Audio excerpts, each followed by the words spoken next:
Alrighty, welcome back to Ars Maya. I'm having a little bit of problem with the camera angles here, so I'm hoping this works out well. This will be talking about the chemistry of sulfide smelting. So it's kind of interesting, and a couple things I want to get out first. One, I'm a complete and total amateur. I've not actually done this, but I had to write all this down, which I'll show you in just a minute, in order to understand it myself. And I thought that was worthy of sharing. And also, I'd like to point out that I got almost all of this information from various videos at Jason Baker's Mount Mining and Metals. If you look him up on YouTube, it's MBMMLLC. And it's certainly worth watching if you're interested in any of this type of thing. So what I'm going to do is I'm going to go over sulfide smelting.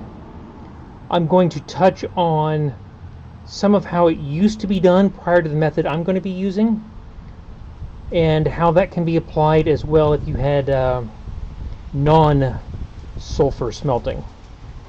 So let's have a talk. So the first thing we're going to look at is borax, silicon, and either soda ash or lye. These are the ingredients that are going to make up our flux. And then to that, we are going to add galena, which is lead sulfide, pyrite, which is iron sulfide, and it's a FeS2. The 2 is important. We'll get to that in a minute. And then I'm just going to add some scrap iron that I happen to have laying around. The mix of minerals that I have is much more complicated than this, but for the sake of this discussion, that I don't have a PhD in chemistry, I'm going to limit the topic just so that we don't go completely off the rails here. So if we move on down, we're going to start with borax. And our borax, if you buy store-bought borax, it has, for every molecule of borax, it has 10 molecules of water. And that almost immediately gets blown off as steam.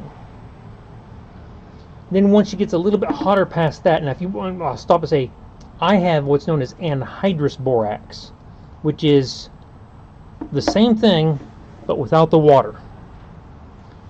And the beauty of that is it takes up about, this is about half the weight is water, and I don't want the steam coming out of my mix, and I don't want it taking up space in my crucible. So once this gets hotter, it becomes 2 sodium, boron oxide, which is sodium metaborate. It also becomes boron oxide, and then of course the steam if you have store-bought borax. So this single chemical breaks down into 2 plus water that escapes. Next up, we'll be dealing with either lye or soda ash, and you'll see that these are, for our intents and purposes, basically the same thing. The lye will decompose. You have 2 pieces of lye into sodium oxide, which is sodium 2O, and you'll also get water, which will come off as steam, a gas, because it's be very hot. The soda ash will also make sodium oxide, and the gas it releases is CO2. So the only difference is the gas being released.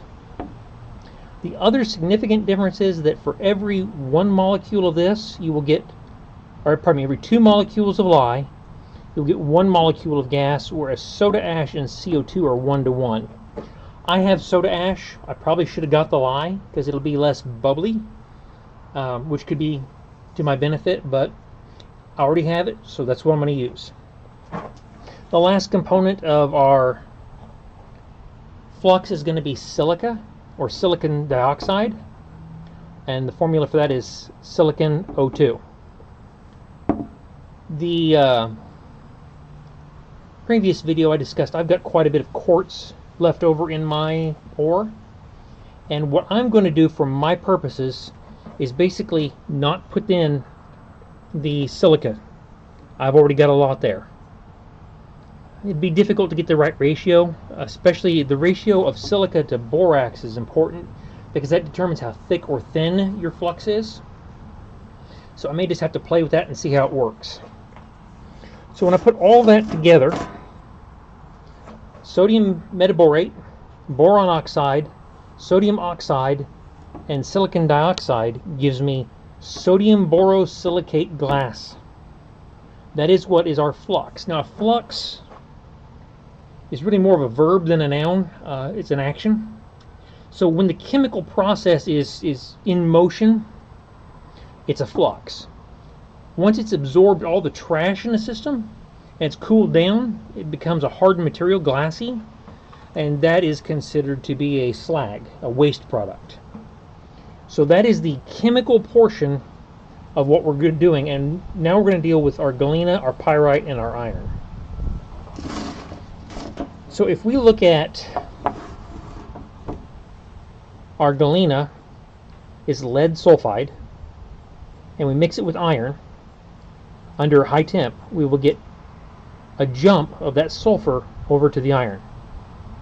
So we get pure lead, and we get iron sulfide, and this is only one sulfur, not two. Okay? Pyrite is iron sulfide with two sulfurs. When I add iron to that, I get 2 molecules of iron sulfide single. Okay? It's important. What we're trying to do is reduce what we have either to pure metal, like the lead, or to something that we can handle in the slag, like the FES. Okay, so if we move down to what happens next, it's very interesting. We've already got our pure lead, that's what we're after, and I know we're talking about lead here. When I say we're after silver from the project, the silver is in the lead. I'll get a whole lot of silver, and then a step after smelting, I will do what's known as desilvering the lead, in which I remove the silver from the lead. But the FES that we've created, if it's in an environment, and this section here is with oxygen, if it's in an environment that has oxygen, it will become iron oxide, and the sulfur will come off as sulfur dioxide, and that will leave as a gas. But this iron oxide will be absorbed by the borax and the silicon portion of the slag, and that will allow it to be captured and contained. Now, we shouldn't see too much of this because we'll be underneath the flux, which will prevent contact with open air. So without the oxygen, our iron oxide with the sodium oxide that we got from either our lye or soda ash will become, once again, iron oxide or rust and be absorbed into the slag. Whereas the sulfur will end up as a sodium, two atoms of sulfur of sodium and a single molecule of sulfur. This is also dissolvable in our slag. So all of this ends up in the slag and it's gone. We don't have to deal with it anymore, leaving us just pure lead, or lead and silver. It's very important to note this silicon dioxide, and that will come into play here in a moment. This is the complete set of reactions that should allow us to smelt our sulfides, get rid of our sulfides, and leave out with pure lead as it cools, which is really what this whole step is about.